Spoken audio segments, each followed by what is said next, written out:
Maka menghidupkan sunnah yang kebanyakan manusia tidak melaksanakannya, atau sunnah al-mahjurah, dikarenakan ilmu ini jarang diketahui, maka kita bisyarf, dengan penuh kebanggaan kita menghidupkan sunnah di masjid ini dan mengamalkan di dalam solat kita.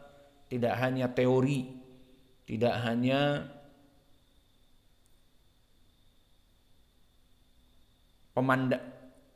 ilmu yang dipandang saja, tetapi kita tatbik, aplikasi. Maka kita menjadi imam di sini menggunakan qiraah sab'ah. Alhamdulillah bisa menghidupkan sunnah-sunnah seperti ini. Dan perkara yang kedua perlu diperhatikan, sunnah ini adalah sunnah yang mahjurah. Makna sunnah mahjurah, sunnah yang ditinggal oleh kaum muslimin, terutama minal asaf, dari kebanyakan ahli sunnah. Dikarenakan ahli sunnah itu sendiri mungkin kurang bid'ah, kurang modal dari segi ilmu Al-Quran. Maka ilmu ini banyak dipegang oleh orang-orang Al-Azhar, dan mereka dengan bangga mempelajari ini. Dan akhirnya dipegang juga oleh orang-orang yang bermanhaj melempem, mengambil dari Al-Azhar dan mengaku salafi misalnya, kemudian menjadi sururi dan yang lainnya. Maka minal asaf, banyak akhirnya dari para bapak-bapak ahlu sunnah memasukkan anak-anaknya di ma'had sururi atau di ma'had Al-Azhari dengan dalih anak kita ingin qiraah sab'ah, kita ingin menghafal dengan qiraah sab'ah. Maka kontribusi ahli sunnah yang manhajnya benar, yang akidahnya sahihah, yang hadisnya kuat, yang fikihnya kuat dari hadis yang sahih, minal asaf, kontribusi kepada Al-Quran dan tajwid dan aplikasi qiraah sab'ah kurang. Sehingga kebanyakan dari para anak-anak yang mengaku ahlu sunnah disekolahkan di tempat orang-orang ihya turas ataupun orang-orang yang syibhul awam ataupun al-asyairah yang ma'ruf di Indonesia sangat banyak. Maka mereka mempelajari qiraah ini. Oleh sebab itu kita menjadi tantangan bagi ahli sunnah. Harusnya bersyukur karena permasalahan ini adalah fardu kifayah dan dibantu. Dan bagusnya disebarkan ilmu-ilmu seperti ini. Pondok-pondok yang lain saling menguatkan. Jika di sana ada di pondok ahlu sunnah yang belajar ilmu yang memang jarang, misalnya dipelajari di sana ilmu hadis, dianjurkan untuk menguasainya agar nanti pulang mengajari di daerahnya, ataupun qiraah menguasainya, nanti pulang mengajar di daerahnya, di pondoknya. Maka dakwah ini ta'awun alal birri wat taqwa. Maka karena kontribusi yang kurang dari da'i ahlus sunnah ataupun salafiyah, dan mereka melaqabi kita ahlul manhaj, sibuk terus dengan manhaj jarah wa ta'dil, ilmu hadis, ilmu qiraah enggak perhatian. Kalau jadi imam bacanya belepotan dari makharijul huruf, dari sifatul huruf, apalagi qiraah. Maka ini sangat menyayangkan sekali. Seharusnya kita sesama dai menganjurkan kepada murid-murid kita untuk pergi belajar mengambil apa yang ada. Kemudian setelah itu bisa dikontribusikan di pondoknya. Itulah yang lebih baik sesama dai dan sesama ma'ahid. Maka mengambil dari apa yang kurang dari ma'had tersebut untuk nanti mengajar di ma'hadnya. Dan kontribusi tentang pelajaran qiraah, pelajaran yang agung karena dia bersumber dari Allah. Allah yang menurunkan Al-Quran ala sab'a ahrufin. Bukan Allah itu hanya ikhtilaf dari Nafi' al-Kabir, dari Abi Amr al-Basri, dari Ruwais, riwayatnya kepada Ya'qub al-Hadrami. Kita cukup menghafal Hafs an Asim, sudah. Kita katakan kalau memang semangat kamu seperti itu, ya sudah. Namun gantungkan semangatmu bagaikan bintang kejora yang di atas langit. Pelajari ilmu-ilmu. Dulu a'immah mempelajari ini. Imam Al-A'mash imam di dua perkara. Imam di Al-Quran, imam qiraah, dan imam di hadis. Maka sangat agung Al-A'mash. Panglimanya ilmu hadis. Dan panglima perangnya ilmu qiraah. Memahami qiraah. Maka perkara-perkara seperti ini seharusnya saling mendukung dan berkolaborasi antara ma'had-ma'had yang lain agar bisa memberikan kontribusi kepada ahli sunnah pengetahuan tentang ilmu qiraah.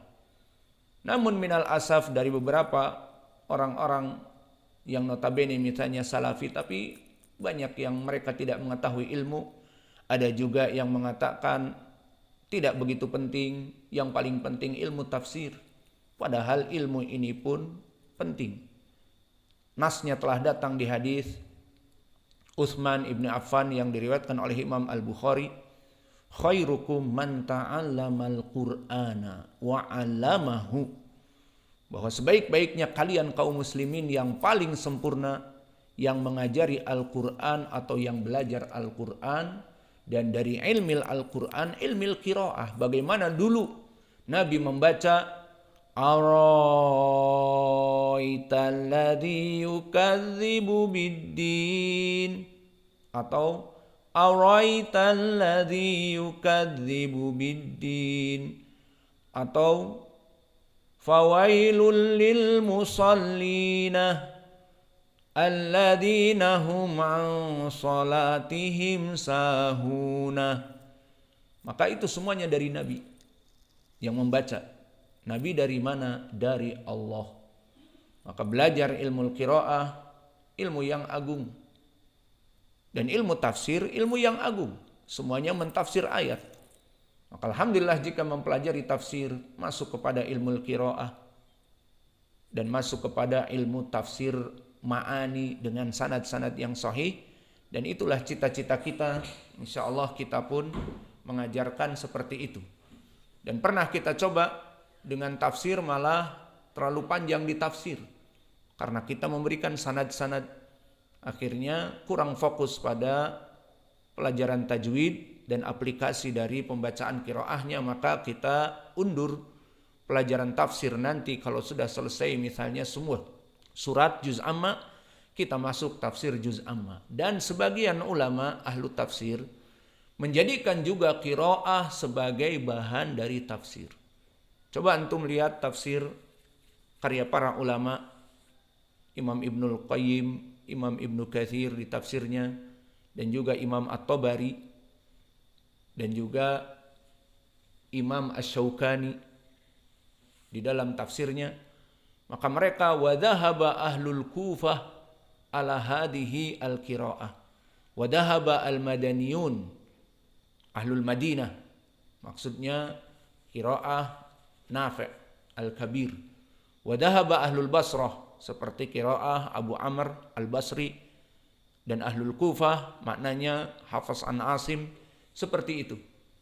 Maka banyak tafsir-tafsir yang mengambil perbedaan qiraah dari bacaan qiraah, terutama jika lafadznya berbeda, seperti kita lewati di surat Ibrahim, Ar-Rih, ada juga Ar-Riyah. Maka ini sedikit berbeda. Adapun seperti tadi alaihim, alaihum, araita, araita, dan Hafs an Asim araita, ini hanya perbedaan lahjah, tidak ada perbedaan makna sama sekali. Maka kita menginginkan collaboration antara pondok dengan pondok yang lain mengirimkan anak-anaknya misalnya santrinya ke sini, kemudian kembali ke sana mengajarkan, kita sangat senang untuk memenuhi kontribusi. Dan yang terakhir, bagi mereka orang-orang yang memasukkan anak-anaknya ke pondok-pondok sururiyin, ke pondok-pondok roja, ke pondok-pondok awam dari ahlu al-qura Andalusiyin yang ada di YouTube yang banyak,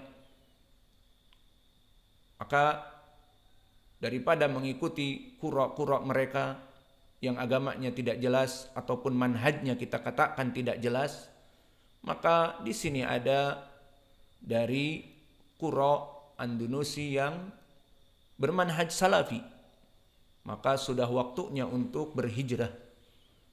Dan kita menginginkan santri-santri di sini juga menghafal Al-Quran dengan qiraah sab'ah agar menjadi kontribusi di saat kalian berdakwah dan membuka ma'had, maka banyak yang mengajari sunnah-sunnah qiraah ini. Karena kita meyakini dia adalah sunnah al-mahjurah, sunnah yang tertinggal. Maka yang terakhir kami menganjurkan sudah saatnya untuk hijrah bagi para bapak-bapak yang memasukkan anak-anaknya ke ma'had-ma'had Ihya Uturas, ma'had Al-Azhar, ma'had yang akidahnya Asy'ariyah, agar kembali kepada manhaj ahli sunnah dan sekolahkan anaknya di tempat ahli sunnah dan mempunyai ilmu-ilmu akidah ahli sunnah dan qiraah sab'ah. Dan di sini juga minal asaf dari sebagian orang-orang yang notabene salafi tetapi karena kurangnya ilmu lebih mengatakan lebih baik belajar tafsir daripada belajar seperti ini, dan ada yang lebih parah lagi mengatakan ini adalah fitnah, membuat fitnah nanti di masjid dan sebagainya. Maka kita katakan tadi ilmu yang agung dan kita menghidupkan sunnah dari sunnah-sunnah yang termatikan, maka kita meminta kepada Allah agar Allah memberikan kemudahan bagi kita untuk belajar dan mengajar ilmu ini dan memberikan pahala kepada kita, pahala yang besar, pahala orang-orang yang guroba sesuai dengan hadis yang diriwayatkan oleh Jabir, diriwayatkan oleh Imam Muslim, diriwayatkan oleh Abi Hurairah, fatuba lil guroba bada al-islamu ghoriba wa sayaudu ghoriba fatuba lil guroba. Maka agama Islam ini datang dalam keterasingan, stranger, dan dia akan terasing dari kaumnya, terasing dari orang-orang Yahud wa Nasara atas kaum muslimin. Maka ilmu-ilmu seperti ini akan hilang, akan langka.